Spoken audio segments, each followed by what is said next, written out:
Hello and welcome everybody to Climate Transformation Summit 2025 in beautiful Berlin at Impact Hub. We just had 2 full days that were packed with a lot of action. Action on what? Scope 3. So let's have a look at what the others say.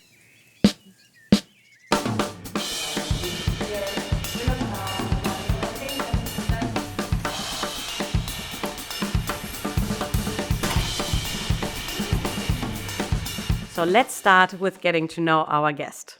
I'm Jaymin Shethwala.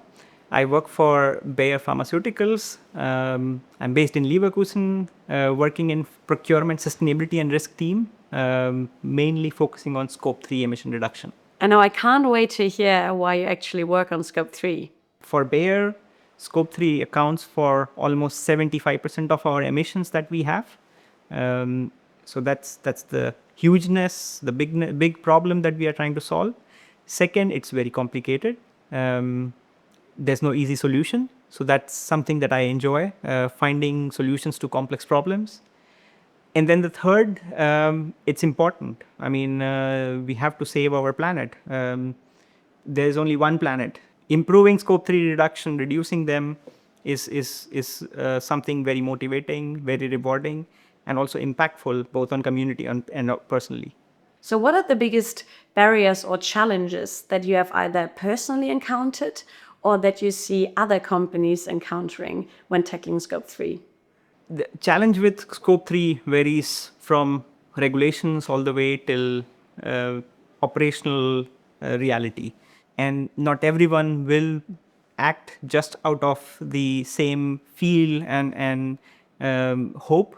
I think there needs to be a little bit of a nudge and push. So I think regulatory point of view, there needs to be some actions happening.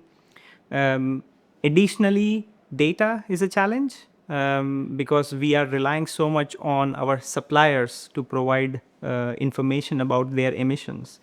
And since it's a new and evolving topic, or relatively new and evolving topic, so the accounting of emissions is very complicated, has its own nuances, and not everyone is at that maturity level. Our goal is to look into how we can measure emissions there, what are the levers to reduce them, and then if there is cost associated with it, if the business case gets more complicated, let's have an open and honest conversation with the relevant stakeholders. So tell us, what are your favorite best-in-class examples that you would like to share with any company when trying to overcome major Scope 3 challenges? Best practice I would recommend everyone to look into is renewable electricity. This is one of the quick wins, low-hanging fruits, sort of. We as Bayer have been very ambitious with our own targets, but also want our suppliers to follow that path. Because we think sourcing renewable electricity in their operations will result in significant reduction in emissions. And so we are here in this beautiful context of Climate Transformation Summit 2025. And of course, I'm very curious to understand what stood out for you so far. I think one of the conversations that stood out for me so far in the last couple of days has been the focus on circularity and what circularity can play, how circularity can play a role in Scope 3 reduction. If many companies start connecting in a network and exchange, here's my waste, maybe this waste is an input for someone else, that would be a fantastic opportunity. So was really impressed to learn more about circularity. What do you hope to see happening in the field of Scope 3 action until end of the year? For Bayer, I think my hope is, we double down on our efforts on Scope 3 this year, and we continue to work on Scope 3 reduction going forward as well. So my hope is, one, we get better data. Two, more energy and engagement in the supply chain.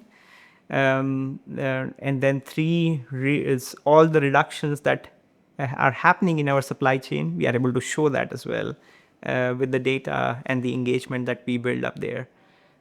For overall community and in the DACH region, I think Europe is very well positioned to drive sustainability agenda. There are some hiccups here and there, but I think the regulatory framework that we are having also incentivizes the ones who are doing the right thing. But at the same time, there's still a gap that needs to be filled in, that everyone gets an incentive for taking the right action.